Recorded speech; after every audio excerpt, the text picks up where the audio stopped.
Crosby tonight. We always start with the Pledge of Allegiance, so I invite you to stand and face the flag. I pledge allegiance to the flag of the United States of America and to the republic for which it stands, one nation, under God, indivisible, with liberty and justice for all. Next on the agenda is the approval of the agenda. In one vote, we will vote on the consent agenda, which I'll go through item by item just to make sure everybody's okay with that. So, would anyone like to take a stab at the consent agenda? Okay, I'll make a motion to approve 1 through 15 as written on the consent agenda. Pardon me, I'd like to remove a couple. Number 1 and number 2, please. Okay, so what we've got on the consent agenda tonight is number 1 and 2 are being removed. Number 3 is claims and bills. Number 4 is approval of social media policy update. Number 5 is approval of rental licenses. Number 6 is approval to dispose of bicycles. Number 7 is authorization to hire Jennifer Lyric, police officer. Number 8 is authorization for Big Island dock repair. Number 9 is approval of rehabilitation of Grinder Station 8 at 1023 Old Crystal Bay Road and Lift Station 10 at 115 Orono Orchard Road South. Number 10 is approval of seasonal weight restrictions, resolution 7338.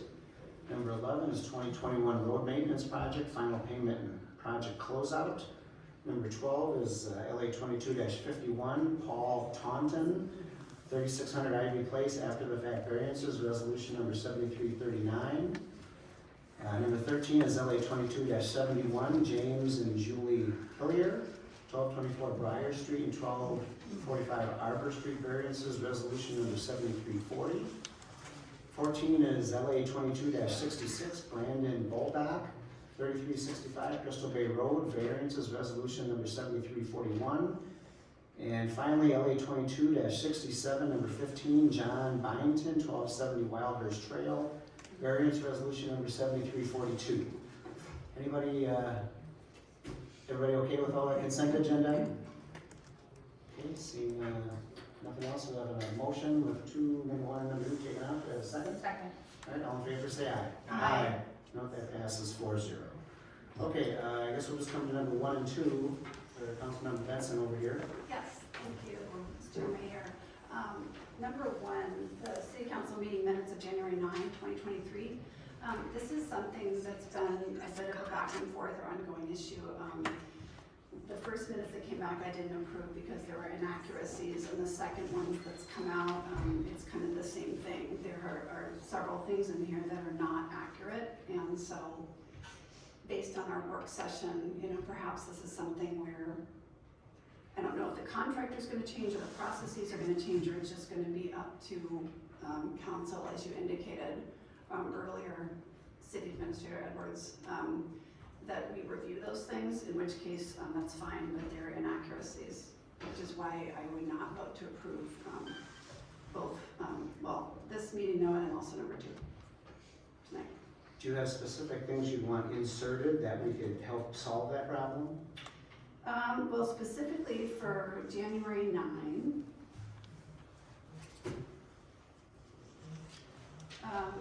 there's a resident's name that was incorrect throughout the entire minutes.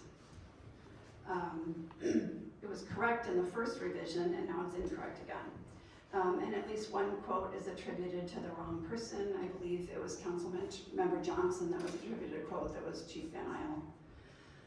Also, the entire exchange between myself and City Attorney Maddock regarding my extension is not included. Also missing in January 9 are the details in the Mayor Council report with Mayor Walsh's information at the end with regard to individual homeowners who may be bringing some issues before the city. So what I would say is inaccuracies as well as items that are just not included. Understanding that this is not a verbatim report, my feeling is these are important issues to include in the minutes. So what would you propose how to resolve that? Do you want to get with the staff and get revisions on those that you guys can go back and forth on, that you can bring to the council? And Yeah, that'd be great. and then we can maybe highlight what those changes are or additions, so then we all see them, and as long as you're okay with them, and you look at them and you say, yeah, that was what it was, and we're all good. Yeah, that would be We can great. do that for item 1 and 2. Yes, yep, I'll do the same thing. Item two, much less of an issue there. Again, there was a motion to approve consent agenda that was made by Councilmember Seals. It was attributed to me. So they're just inaccuracies with the, I know none of us would want. Well, how about we just move to table those 2 items till the next council meeting, you can meet with staff to fix those items. Very good. And there's nothing preventing her from mentioning it to staff before we get here. Is there any review of them before? No, if you know, obviously, a lot of times the meeting minutes as part of the packet, you're gonna get on a Friday, you know, over the weekend. You want to shoot the clerk and I an email of any of those particular, you know, issues you might have, and then we can see if that's something you can address before the meeting, or if not, you know. I probably put it on the onus as to you to maybe send an email saying, here's the things I'd like to see changed or added, that they can know kind of what you're doing, and then they can get that, just make sure that it's verified, that it's correct, obviously, and then they can put that in. Will do. I think obviously with the weekend to work on some of these things, it's quite a lot to review in 48 And you don't hours. get them Friday, so. Yep, right. So I'll do my best, and at the same time, I think I understand anyway that perhaps there's discussion in the works about transcription service. Is that accurate or no? We're looking at changing our vendor for managing our meeting recordings and what have you. Okay. And I think when we spoke, I probably misspoke, it's not transcription services, they provide, what do you call it? No, Voting, say again? like the voting, they provide the voting. No, but they would also, to meet ADA requirements, they would, they do Closed provide. caption? Closed captioning, that's Okay. what I wanted to, I couldn't get out, yes. Words, they put words on the Yes, screen. so it does a closed captioning capability, it is not necessarily a capture minutes, so to speak. But it might be a nice place to start and just edit from. It can, but the problem sometimes you have with closed captioning is, you know, it's only as good as that software is at hearing what people are saying. So there can be a lot of inaccuracies in that. So I don't know that it reduces our need to have somebody who's a professional at transcribing take and create some meeting minutes for us, regardless of whether they got some text that way or they have to, you know, transcribe from an audio recording. Okay, so a motion to table that, direct Councilman Benson to interact with staff on that. Is that a second? Second. All in favor, say aye. Aye. Okay, so that will be tabled to next council. Okay, that'll move us to our community development report number 16, LA 22-65, and just to remind all the public who's out in the audience say that these are not public hearings. As a courtesy, we may bring up the applicant who may have wanted to ask some questions or give us some more input, but they are not public hearings. Tim and Leslie Orr, 2967 Casco Point Road variances. Melanie?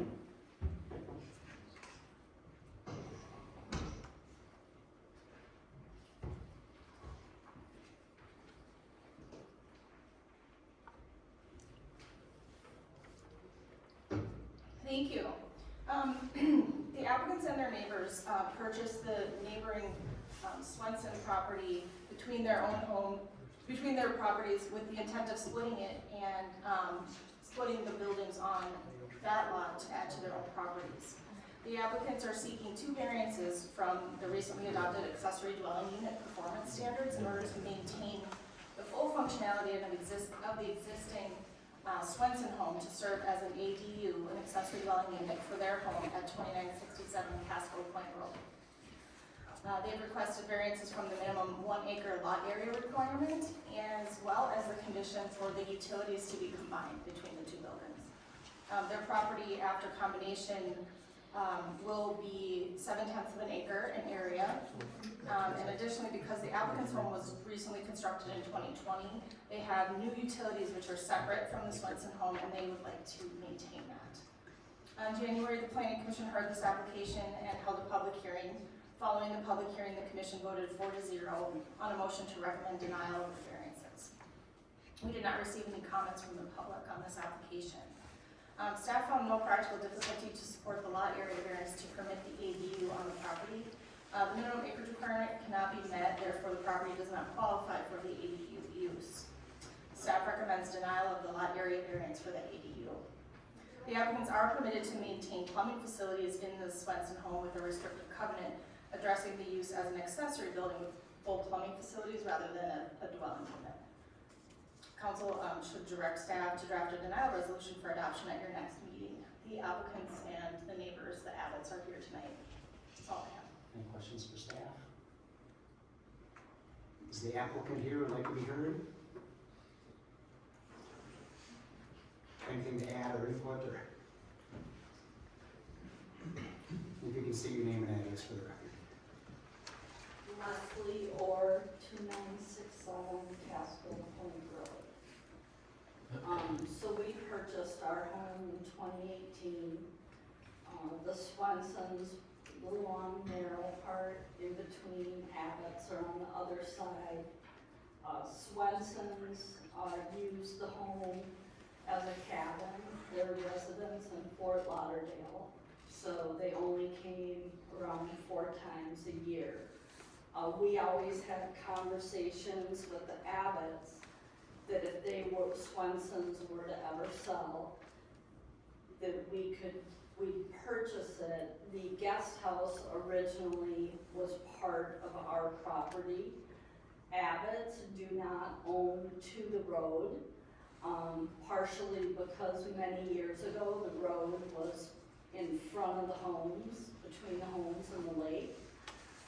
So the Abbotts wanted to solve and be able to own to the road, get rid of the driveway easement, and be a conforming property. The Swenson's property is non-conforming. All 3 are non-conforming. We'd like to divide the Swenson property and make 2 conforming properties and get rid of the density of the house in the middle. We would be getting rid of a dock permit that has been created many lawsuits, so that would go away. We've already removed the steps to the lake. There's a deck at the top of the stairs. We plan to remove the deck. And then remove the large portion of the sidewalk between the guest house and the Abbott property.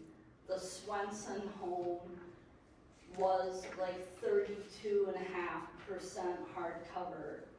Our home with an existing variance, we're at 29.6. Our property would drop to 25.6%. We're trying to do a really good thing and not have another homeowner squeezed in between us who will inevitably want to put like a boat slip, which wouldn't be allowed because of the dock permit. I can't think of what else. Do you have any questions for me? Not right now, but if we do, if you can be prepared to come back up, that'd be great. Okay, certainly. You have any questions for it? No, okay. I understand the neighbor is here too. Did you want to have a word? Thank you. I'm John Abbott from 2941 Casco Point Road, the property to the top, and the other neighbor to this adjoining piece of property. So, thank you, Leslie. I think she explained it nicely. We have a document in your package that explains the neighbor situation. I just would point out that in this request, there's not a stick of lumber, anything being added. There's no physical change to site except for the removal of hardcover and the elimination of density that's just too thick for the neighborhood. So there's no bathrooms being added, there's no expansion of the space being added. It's restoring it to what it was in its past. accept that the density goes down, they'll make sure issues are resolved, and the hardcover is brought into a higher level of compliance than is what is there right now. So I appreciate your consideration. Thanks. All right, do we have any other questions for the applicant or his neighbor? No? Any thoughts? I guess I'm very supportive of approving this application. I have gone along with these people on their process here. I think what we have is an existing condition with that house. I think they're cleaning it up, getting rid of the dock. It was all things they talked to the city. I think the two variances are the acreage minimum, not meeting that, but to me, it's an existing, right, it's 1 acre, 3/4, it's an existing condition that actually cleans up a long-term problem, so I'm supportive of that. With respect to the combined utilities, again, that's an existing condition, I see it unnecessary to ask them to combine them with them already being in place. So I think something to know about these folks is when they were trying to do this originally, they came to the city to do it the right way.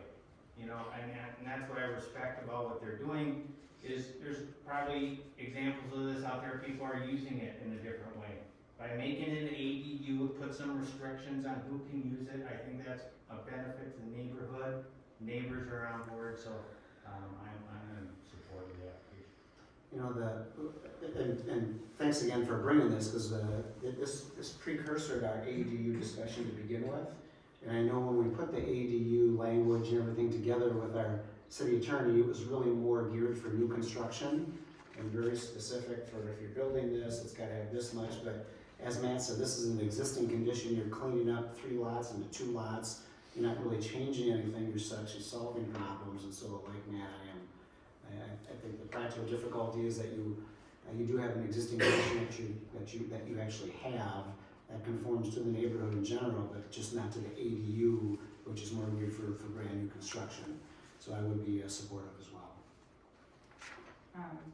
Same big fan of cleaning up things. I'm always a little skeptical because I'm like, are you guys really gonna clean it up? Because we do get some in where we get some pretty crazy variances. So I appreciate, moving from 3 to 2, cleaning up some of the hardcover. That's always appreciated, especially on the lake. Docks are always a sensitive issue in Orono, so one less dock is not a bad thing. So I would be in support of it also. So. Laura, could you just speak to staff's recommendation again? No. Oh, sorry, Melanie. That's okay. I'm reading tag signs. I got it. You could be called worse things. When staff did the analysis and went through practical difficulty, we didn't find that there was, based on our newly adopted ordinance, practical difficulty to support the request. And that's just basically the long and short of it. So we can just disagree with the practical difficulty. And we believe that there's practical difficulties with existing conditions and combining and merging them, and based on our new statute or ordinance that is really geared towards new construction, we knew we'd have some existing conditions that would come in front of us, and this is one of those for sure. And Planning Commission's recommendation was For denial, for denial. citing the same analysis that staff went through. And because it's under the acreage, right? Is that correct? Okay. And what do you say about precedent in this case, moving forward? What is staff's feeling about that? I do feel that it is probably going to be very difficult to find another situation such as this. It's pretty rare that someone would take a single lot off of, kind of out of the mix. Merging the 3 lots into 2, it does improve the density, it improves the hardcover, as they have already noted. We went through the hardcover variance last year. They've agreed to remove a considerable amount of hardcover that would be supportive and while still maintaining the necessary hardcover. In theory, I see it as a positive, but as you go through the analysis, that's where staff ended up. Because of the precedent? Because it doesn't conform to the ADU, the way Correct, they were because set it up? doesn't conform to the acreage requirement, correct? And this is one of the first of these that we've seen, is it not? Yes, We've had no new construction that's come to us. that's correct. They need a variance anyway. Yeah, I'm just interested in weighing the options, given that it's a new ordinance. And also understanding this is not a typical scenario, but also understanding the importance of precedents, and given that it is a new ordinance, being mindful of respecting that. Staff does find that this is an extremely unique situation, so if you are focusing on precedents, like I said, I think for the next applicant to come through with something that's compelling enough for, an approval, I think would be difficult, but that's In that case, why did staff vote to deny? because it's a newly adopted ordinance. I think a lot of times we see, can we split lots?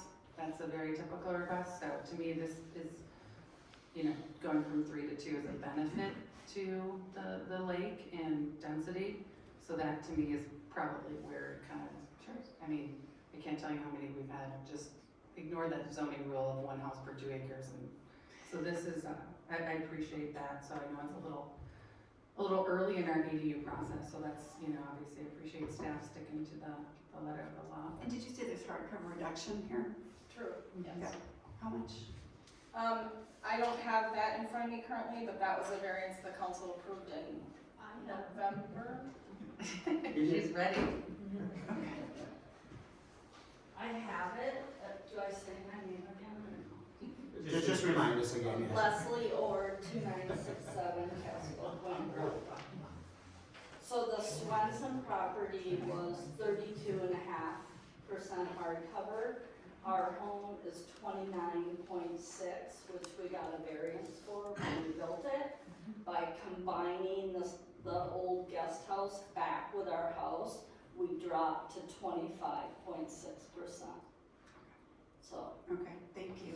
And, I mean, what we're trying, we just want the historical use. That was always a guest house for our property. It was divided off in 1978. But, and I'm not sure how that happened really either, but we're trying to put it back. And then benefit another property at the same time, because then they'll own to the road and drop their driveway easement. Thank you. Got it, thank you. Okay, I'll make a motion to approve LA 22-65. Are we directing, I think we're directing Drafting council to resolution. draft a resolution for approval, yeah? I second, Okay, drafting a resolution. all in favor, say aye. Aye. Opposed? Nay. Okay, that passes 3 to 1. Okay, that'll bring us to number 17, which is LA 22-60. John Grisbeck on behalf of Fort Edwards, 2474 Carmen Street, sketch plan. Now we have Little musical chairs there.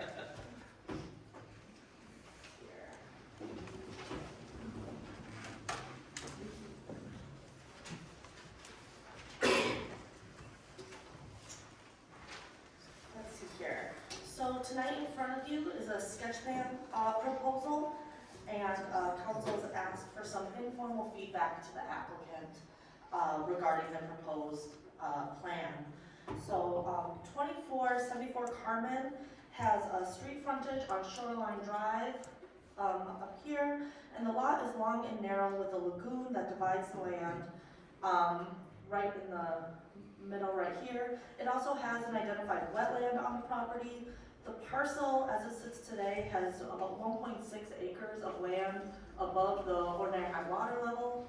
The lot is improved with a single-family home on the southern portion of that lagoon, and the property is relatively unique with a split zoning, with the south of the inlet being LR1B, which is a 1 acre minimum, and north of that inlet or lagoon area being half-acre minimum, or LR1C1.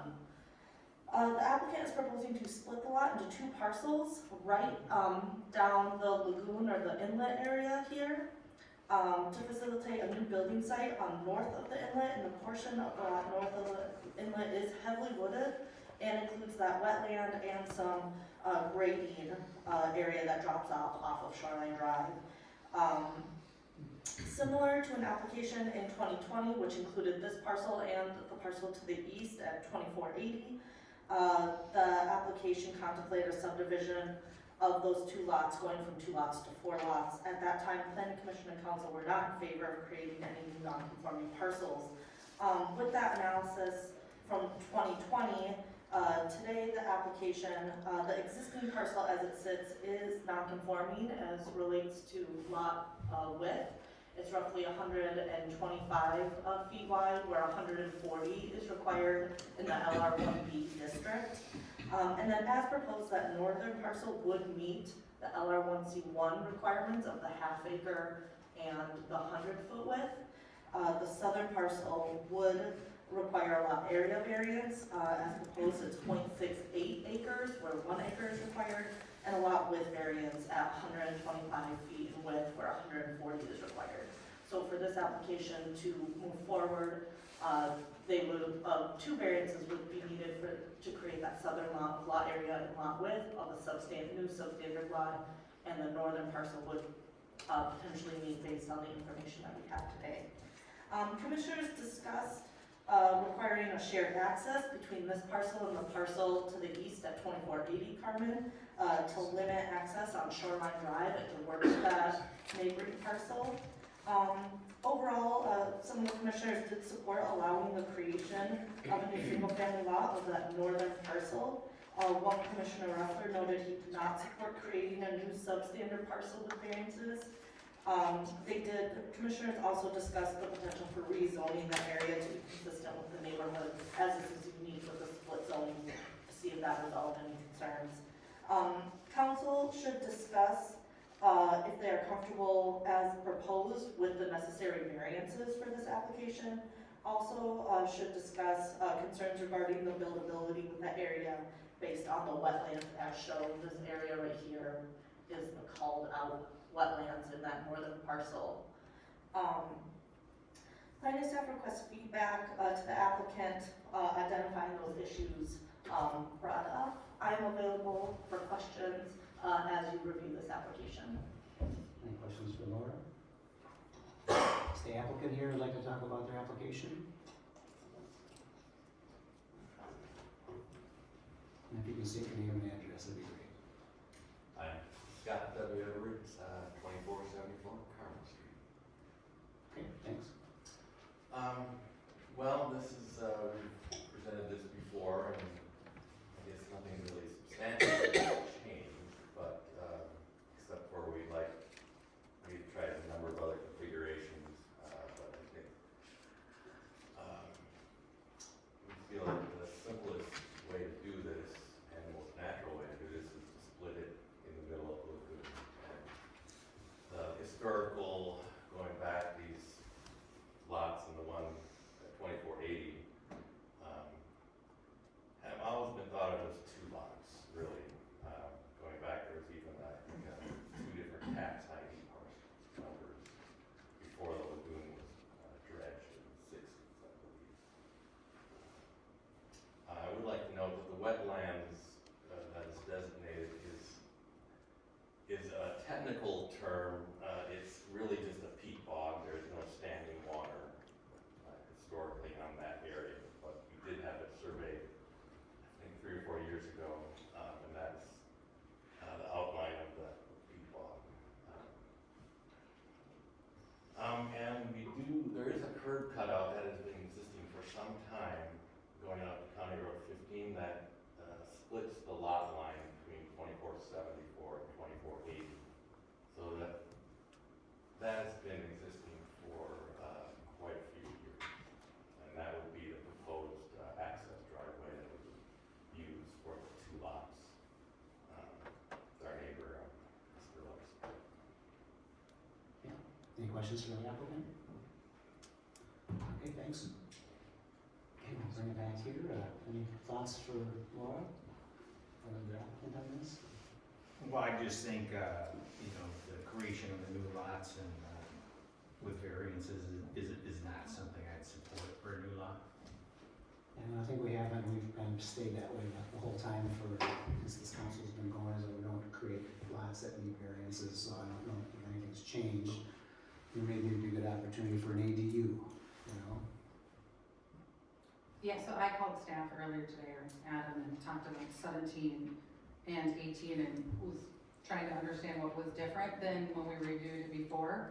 And so, yeah, I appreciate wanting to have something there, but I think, to be consistent with what we said back when we reviewed it last time, I would not be supportive of creating additional lots with more nonconformities.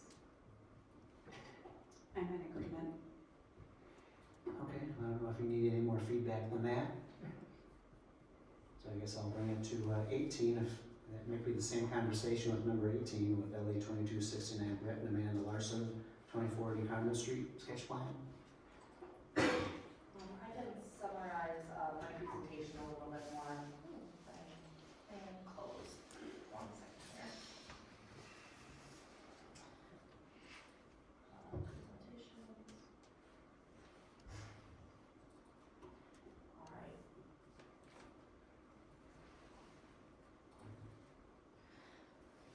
Let me grab this one here. So again, 2480 is that property we referenced just to the east of the parcel we just discussed. A very similar layout. This one's slightly larger as existing today. It's 1.85 acres of land above the 929.4 or 99 water. This property has a brand new home, a building permit issued in 2022, issued for the southern portion of this inlet. Again, it has the challenge of that split zoning with the LR1 being 1 acre minimum on the southern portion of the lagoon and the LR1C 1/2 acre minimum on that northern portion.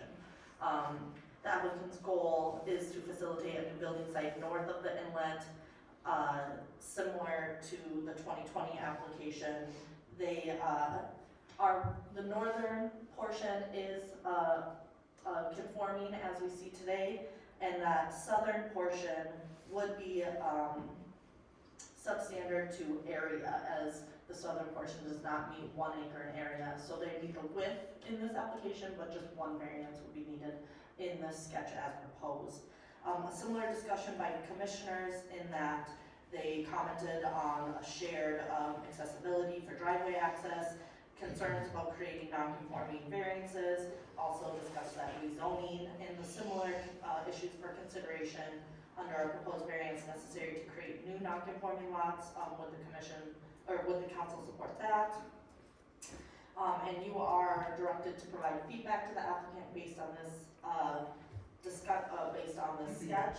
I will say that the applicant did submit an alternate plan, which was emailed out to you this afternoon. I have that here that can be discussed as well.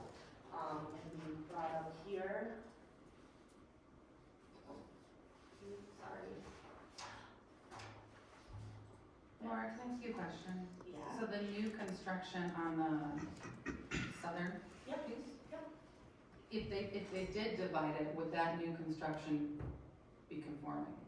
Because if I'm reading it right, that was built based on the totality of that whole lot, correct? Yeah, so as the building permit came in, we used the total area of the lot to address our hardcover and structural coverage numbers. That was brought up at the planning commission. I can let the applicant speak to that. I believe they designed the house with the division in mind, so even if they were to divide, their intent is to meet the hardcover and structural coverage still today with that new house. They just have the southern lot. Staff has not done a full analysis of that to verify those numbers, but the applicant said they did submit that permit to do that, or with that intention. So I believe the goal would be that that house would meet if the lot was split. One last note, just to comment on the submitted alternate plan. The alternate plan you'll see before you, they provided a long 25-foot width kind of strip of land that touches Shoreline Drive that would be accountable to the lot 2 to then meet the 1 acre minimum. That would resolve the need for a lot area variance as it's proposed. However, this does create a unique flag-shaped lot with some land not attached and not accessible to the building envelope, which staff raised concern about to the applicant. And that flag, sorry, lost my note here. And with that, staff would also provide or recommend a rezoning necessary with this alternate plan, because while it sits today with split zoning, we won't want to create lots with new zoning, so then that, or we won't want to create lots to maintain that split zoning, so this new parcel should be all one zone, and then that raises questions of a sliver of rezoning between two other zoning districts and the usability of this 25-foot space. So it's more of a design discussion the council should have for that applicant. So there is the application as submitted today, which would require a lot area variance. Then there's this alternate plan the applicant, I'm sure, would appreciate some feedback on as well. I'd be happy to provide comment, and I believe the applicant is here. So the new plan that they put here does not require any lot area variance then? It just has an odd flag shape?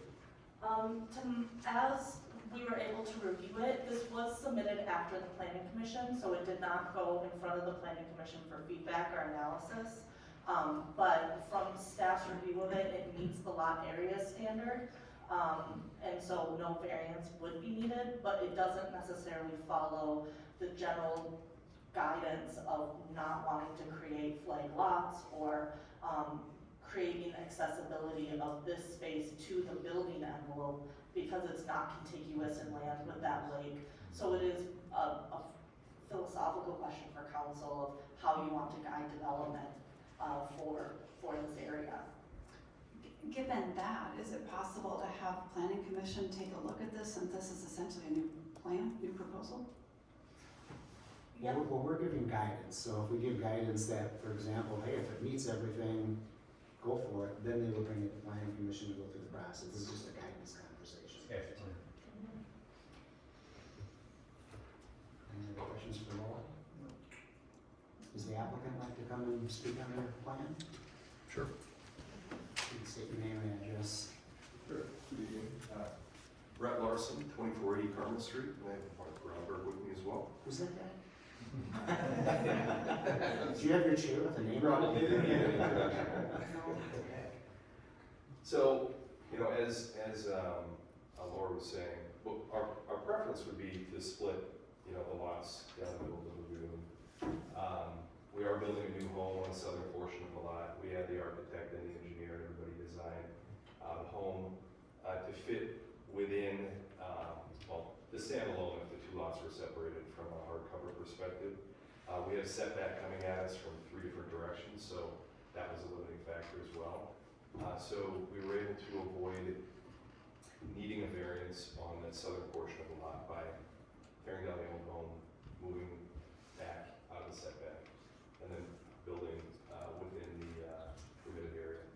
And so, while we prefer to split it down the middle, and as we understand at least the Met Council's 3-year comp plan, 2030 comp, okay, 2030 comp plan, right, has us, you know, going to a half acre. 2 to 3 units per acre. Now realistically, you know, the southern portion is 0.8 acres, you're not gonna get more than one, but if we have to go with the second proposal, we didn't submit it to planning commission, but we did speak with planning commission about it last month. Any questions for the applicant? No. Okay, well, if we do have questions, be prepared to come back up. You know, I do have one. You said you spoke to planning about this second proposal? Yes, we did talk about a net going up there, and there were some old drawings that showed that too from, I don't know, 4 or 5 years ago. I think there was something in the packet that also had shown the planning commission, that we talked about it a little bit. Not in depth though. No. It wasn't in depth. No. It was, if it was just a cursory kind of issue. We haven't brought it yet for a full conversation or a staff analysis. make sure it works or how it impacts the property next door, or if we can even do flags that go across the body of water. I looked to Soren for that one, or staff as well, so, but in general, I think if it meets everything, we always say it's good, right? But that's always the devil's in the details, so. That'd be about as good a guidance I can give, unless you have any other guidance. No, I think it sounds like your hurdle is the couple, because if it's a front back lot, it needs a minimum of 40 feet, isn't it, wide, on the front back? If they were proposing a front backlot subdivision, the backlot would need to be 150% the zoning district Yeah. area standard, and then it's a 30-foot access outlot. I don't believe that that's what, as it stands right now, in that access, that 30-foot access outlot you're referencing wouldn't count towards the backlot's lot area. They're proposing to maintain this flag area and not be a backlot. Right, because there's a provision in the code that kind of allows it, this isn't an example, but I can use it. You know, with the separation of the water there, I'm not supportive of giving a lot division with this configuration with the land on the other side of that lagoon. And it's an odd one to figure out how you could take that little piece and add it to over there, even though you can't get to it. Yeah. So, interesting situation for sure. But I'm not saying don't bring it to the planning commission, if, it'd be interesting to vet it out and kind of see how it all works. They seem to be in favor of a rezoning of the house piece down to a half acre. Yeah, well, we haven't done that in a long time to rezone areas, because it's like, well, then where do you stop to start rezoning, you know? But it is sort of a unique situation with that lagoon that goes through and. Well, I'm not saying it's not, that's for sure, I agree. That's why I said, you obviously come up with a very interesting, creative kind of possibility of whether it works or not, I'm not sure, but it seems like it might be worth taking it through the process, but I'll leave that up to you. The take was, I think, if you create a precedent, there's nothing to really apply it to, other than potentially next door, although it's a bit different. Well, there's a lot of different issues, I think, on this piece for sure.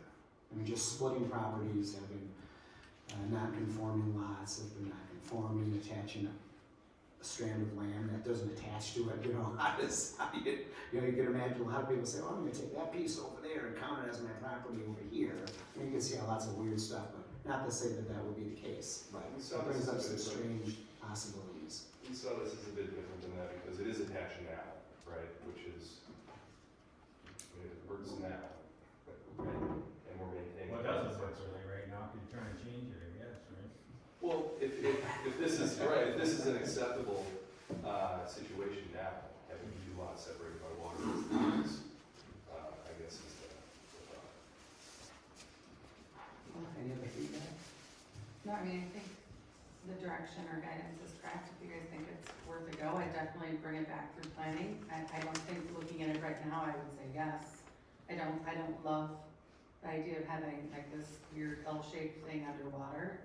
It doesn't feel quite right, but I appreciate running it through the process. I mean, I think we've looked at these properties several times now. I think we've said no a lot on it. I appreciate you coming back though.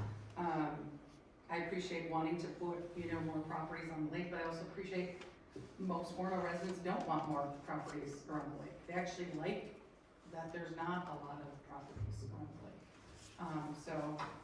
But I would say if you guys really wanna go for it, bring it back through planning and see what comes back to us. Yeah, I'd say if it's been a while, you said, a few years since you took this to planning commission, It was the previous. Previous owner, I think, owner, that okay. brought it in 20. so I'd be in agreement with Councilmember Seals. I'd like to see what planning says. Okay. Thanks. All right, well, that'll bring us to, would you have any community development reports, Laura? Attended a few Minnehaha Creek watershed and other training meetings recently, and I'm just busy trying to catch up on some internal projects and permits, so just trying to maintain kind of the workload through the department, no future updates there. All right, thanks. Any other questions for Laura? Oh, all right, well, now we're on to our finance report with our favorite slides. Thank you, Mayor. As as Adam finds my slide, I'll just, let you guys know, we did have our auditors here last Wednesday for field work for the 2022 audit, and that went as smoothly as can be expected, so it's a good start on the 2022 audit. And here is our building permit revenue. I did leave last year's numbers up there just because otherwise it looked sort of sad with just 1 month.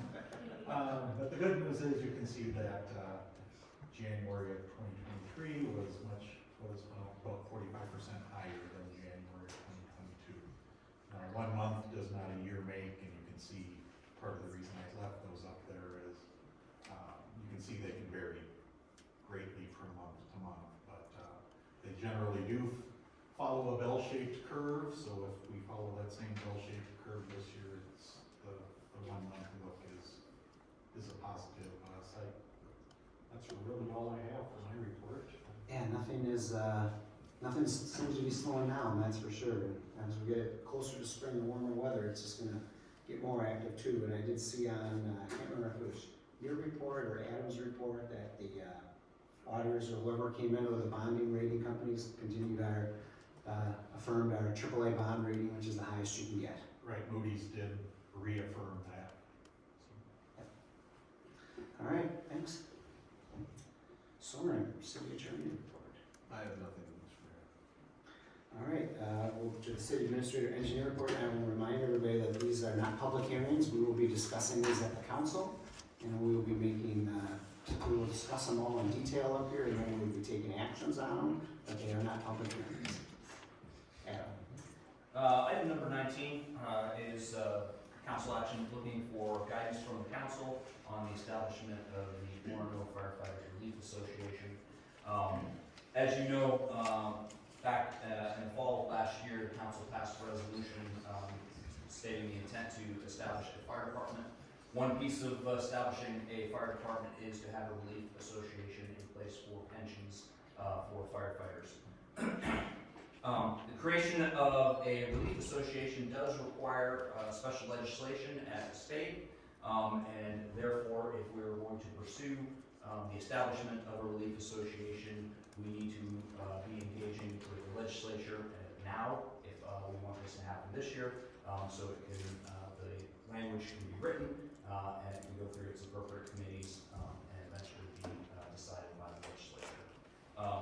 The fire chief, James, who can't be here because this is a training event, did prepare a bunch of background on some of the things that we have done so far. So we have at the staff level reached out and talked to the state level staff, both of the state auditor office and also the legislative writer for the pensions committee, to find out how this process works. And I think we have a decent understanding of that.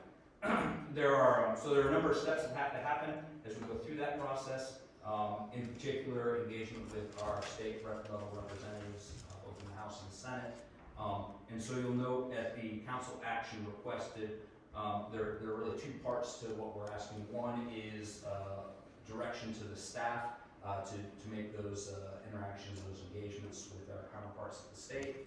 But also as we go through this process, there does have to be engagement at the elected official level. And so in there, staff has a recommendation that we would appoint our fire negotiating committees, council members Seals and Johnson, to fulfill some of those duties as we try to negotiate, both with our friends in Long Lake, as well as our state elected officials.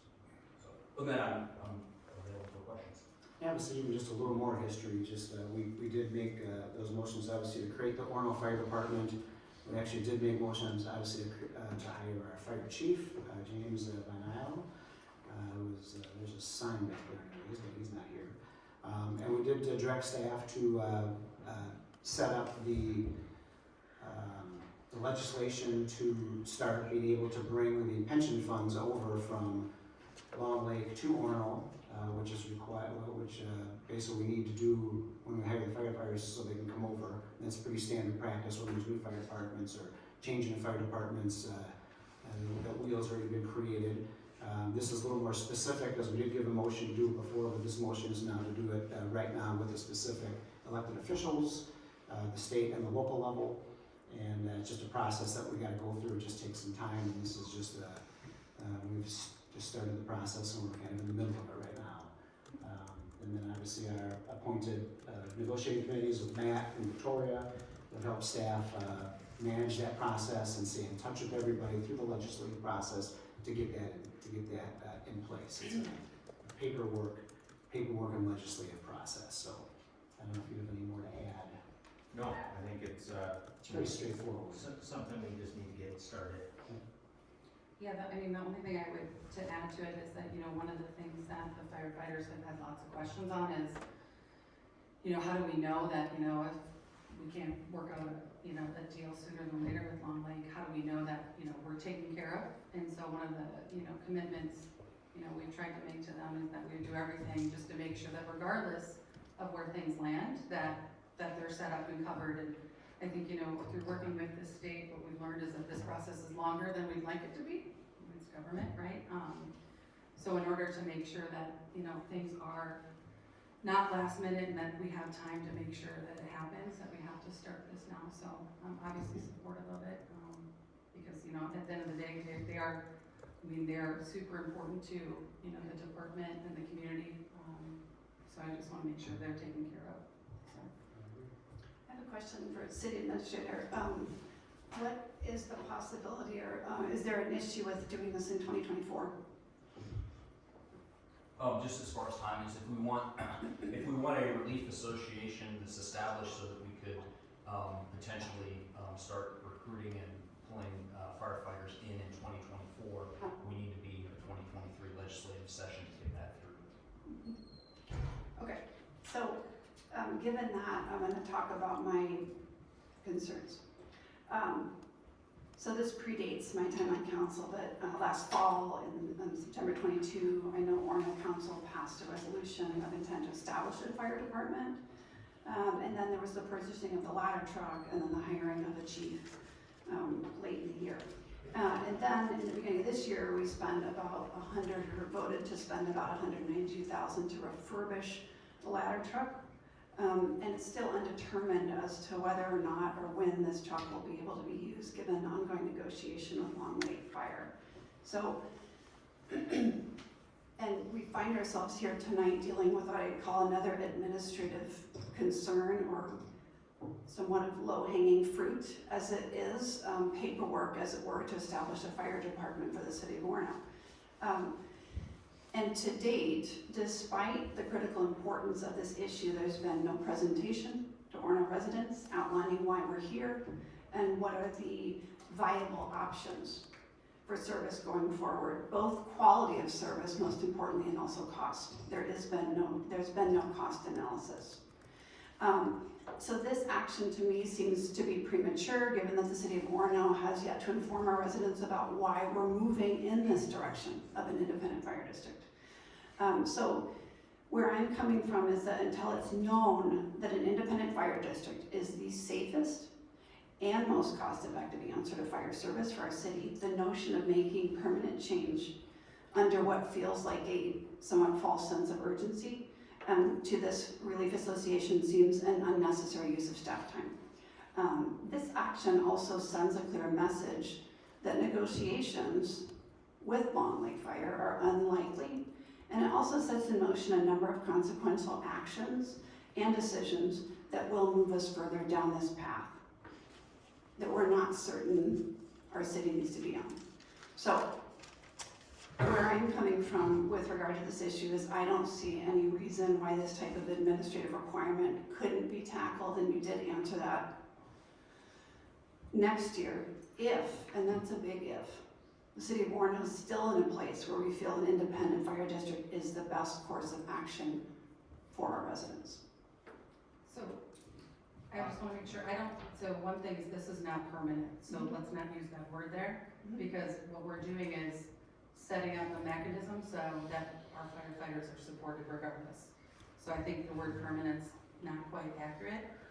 I also don't think, and I don't want to speak for you, Matt, but like, we are completely open to still meeting with Long Lake, so let's not put words in either of our mouths, that's done. the next thing on the agenda actually speaks to a full presentation that will come in short order, that's done by staff. So I don't think, so agreed, I could see where it could come out of order, but also we're not on timelines that I'm dictating, right? The government dictates when their legislation happens. So I think that that is a little bit of a mischaracterization to say it's permanent and that that's not coming, because staff's actually got a very robust plan to share a full picture on all the options. And frankly, if that option to go with Long Lake comes out on that timeline, having this in place doesn't hurt that. So I don't think we should jump to the conclusion that it's permanent or that negotiations are shut down, because these are the things that are coming very shortly. So I don't know, Matt, if you want to add on to that. No, but I'm prepared to make a motion to direct staff to move forward with the special legislation process. Right now, I'm appointing fire negotiators to that.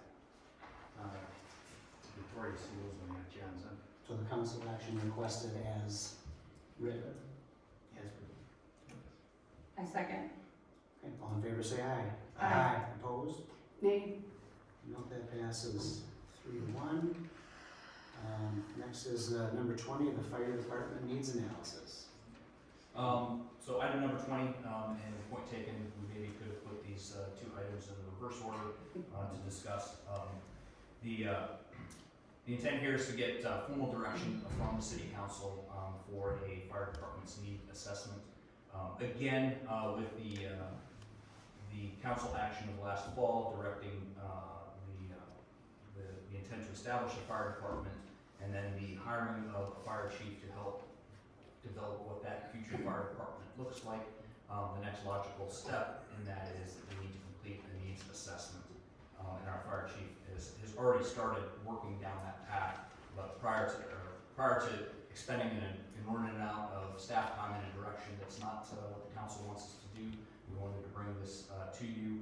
It kind of outlines, the council action outlines what the assessment scope of work is proposed to be, talks about some other deliverables, and then in particular, in paragraph 5, talks about the timeline in which we would complete that needs assessment and then be coming back to touch base with both the negotiating committee, but also the council, and eventually a formal presentation at the very end.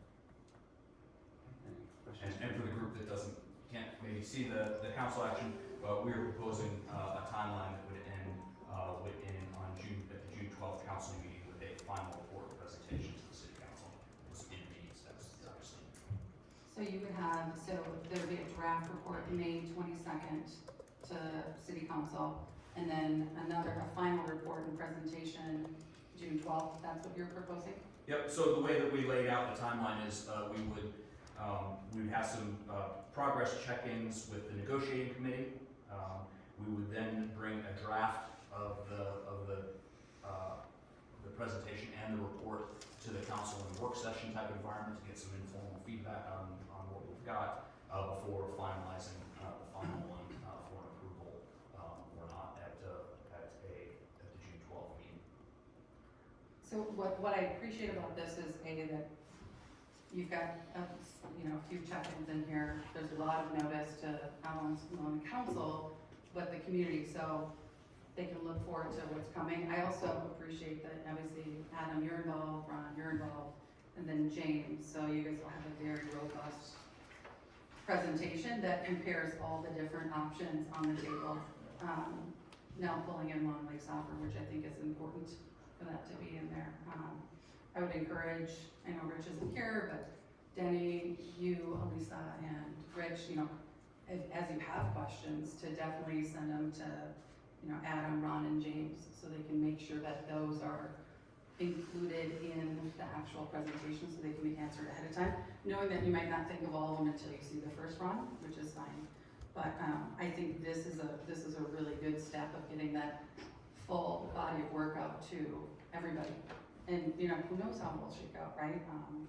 It's great to have you guys figuring this out, so. So, yeah, my thoughts on this are that number 4 here on item 20 is kind of the crux of the issue, other deliverables.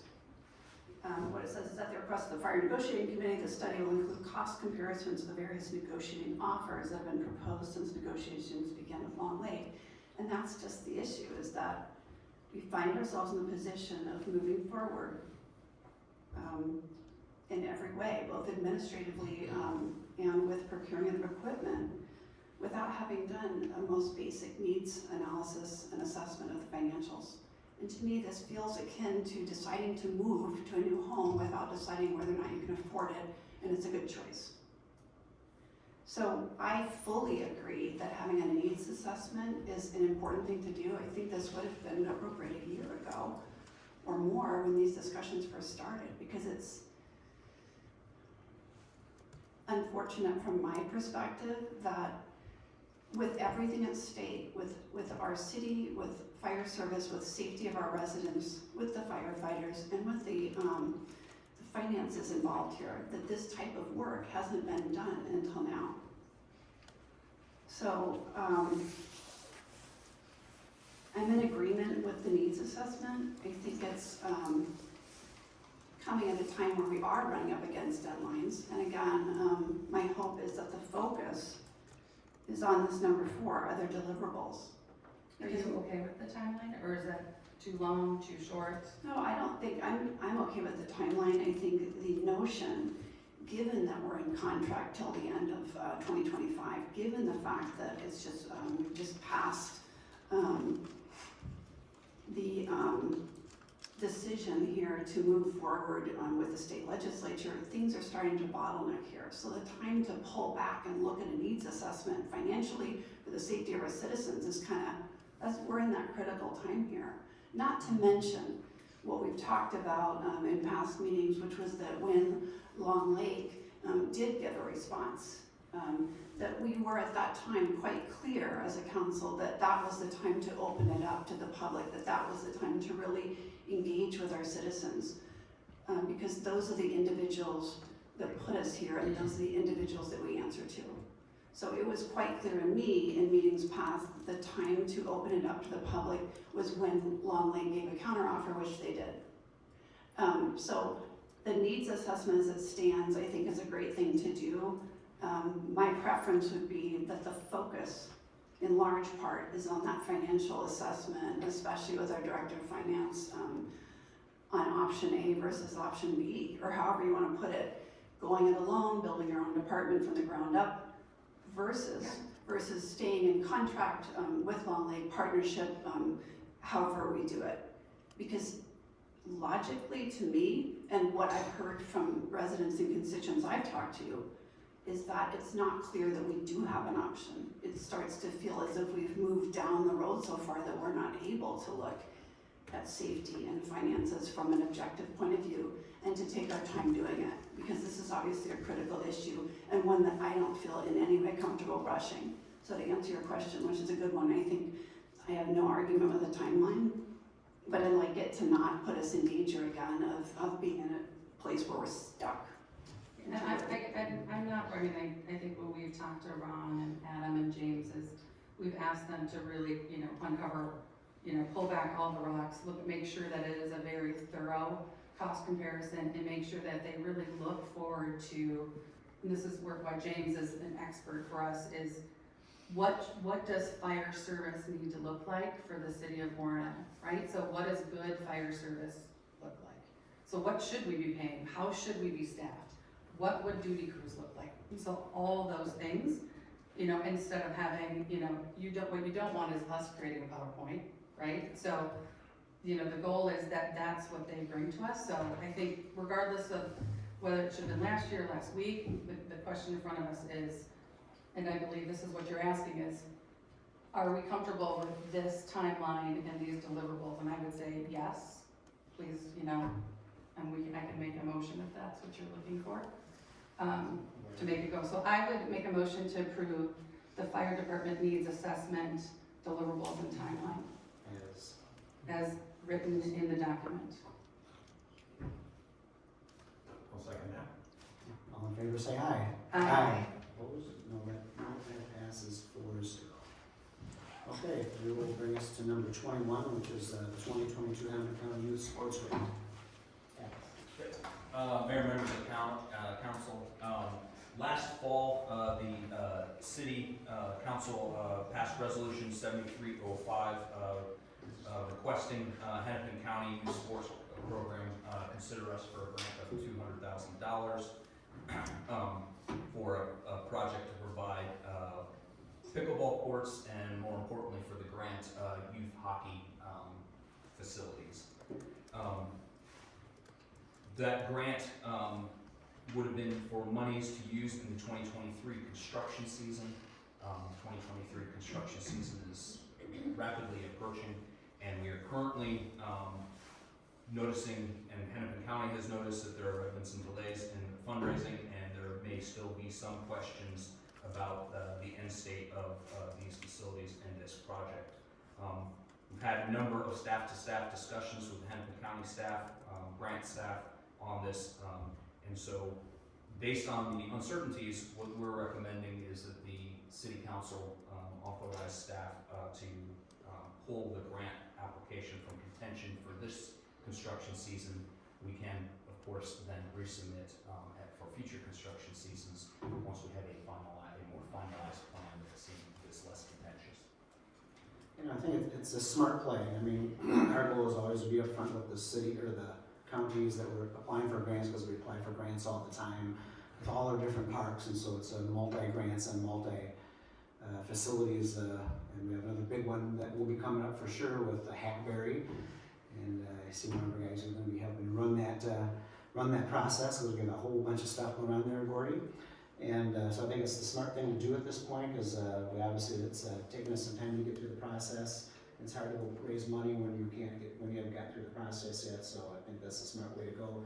March 6th is when the Parks Commission is going to have their work session to kind of go through all the goods, bads, uglies, what they like, what they don't like, see what things checks the box, what hills may be too high to climb, what may be the next best alternatives, the pricing, how that works. So that's going to be the meeting that is going to kind of vet this, then to give recommendations on whatever basis they are to the council to either to continue the process in a different direction or just not do anything.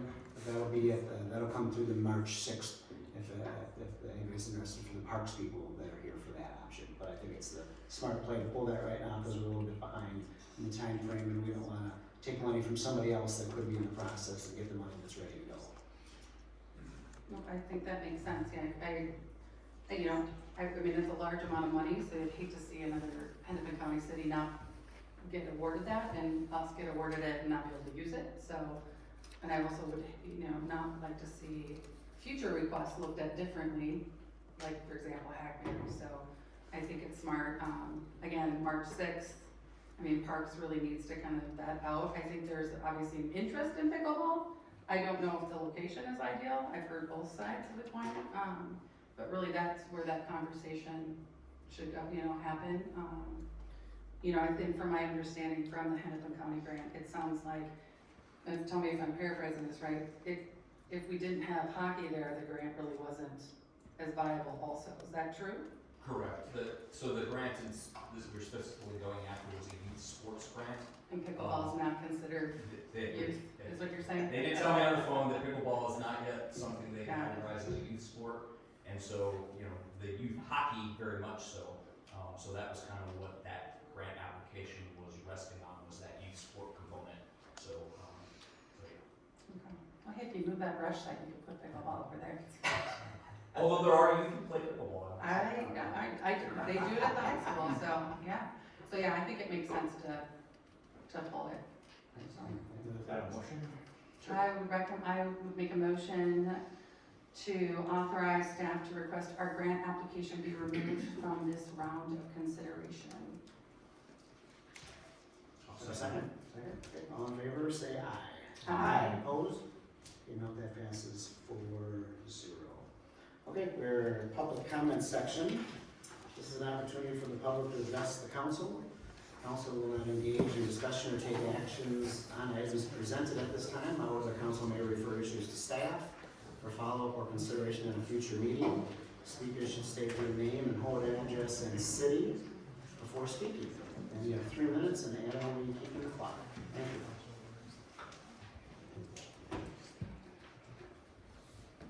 is Nancy Branningham. I live at 3185 County Road 6 in Long Lake. During the public comments at the January 9th council meeting, I requested that the Orono City Council hold an informational meeting similar to the one held by the city of Long Lake to inform residents about Orono's decision to end the current relationship between the two cities related to fire services. At that time, Councilman Johnson stated that as soon as Long Lake had made a decision regarding Orono's offer, the city would inform citizens regarding the fire department's situation. I responded to the councilman that with all due respect, it is not necessary to wait until things are settled to inform citizens about this situation. Indeed, citizens should be informed and have opportunities for input before final decisions of this importance are made. The City of Long Lake took just such an approach last fall, providing information about the entire process and the available options and allowing ample time for citizen input. That said, I would now request that the City of Orono hold a public hearing for our citizens, and I respectfully request the following. 1, that the council explain how and why the decision was made to terminate the current arrangements with Long Lake. 2, what the true costs of going it on our own will be. 3, why the council has shown no obvious interest in exploring other options, including the formation of a multi-community fire district as neighboring cities appear to be doing. Thank you. Thank you. Anybody else? Okay.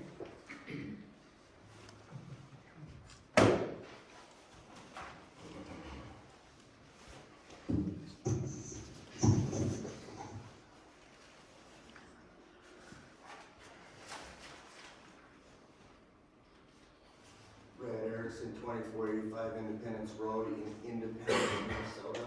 I have a business right down here at 2160 West Wayzata Boulevard, have had for many years now. If you see something, say something. That's how I was brought up, and it seems to be a common theme going forward with our government and shit that's going on in our government. It's been a long 10 months since I first discovered the now infamous Holocaust video sent to me by you, Mayor Walsh. The comparisons of current day America to Nazi Germany and the extermination of 6 million Jews makes me sick and is shameful. Never would I have imagined such filth and disgusting rhetoric being disseminated from the office of the mayor of this town, nor would I have imagined it heading straight to the Capitol in Washington, D.C. on January 6, 2021. But that is exactly where it led. Approximately 6 months ago, a man from a local prominent family approached me about Mr. Crosby and a mutual friend traveling to Washington, D.C. to take part in the events that unfolded on January 6, 2021, and were bragging about it with others upon their return, including selfies that were taken out there on the steps. I immediately requested a meeting with Mr. Crosby at my attorney's office, which Mr. Printup arranged and attended on August 3rd, 2022 for 2.2 hours. Contrary to Mr. Crosby's version, however, he was less than forthcoming about his involvement with the January 6th matter and instead spent most of the time pleading with me to forgive you, Mr. Mayor, for the video you had sent me. Yes, you did. Are you denying that you sent me that? You should. Only after unsuccessfully negotiating with me and now concerned for his own political future, Mr. Crosby and Walsh, you, Mr. Walsh, set about to publicly defame and discredit me. This started on August 22nd, approximately 2 weeks after the J6 meeting, and took place in this very chambers. After the initial attempt by this mayor to attack my character failed, I was forced into legal action and set off in a whole new direction, which led to places no one could believe unless they had seen it for themselves. While it is truth for some, to believe that January 6th was no big deal and constitutes fake news. For the majority, it is an enormous stain on our democracy here and around the world. In other words, this is a big deal and must never happen again. And now we as a city have a big problem.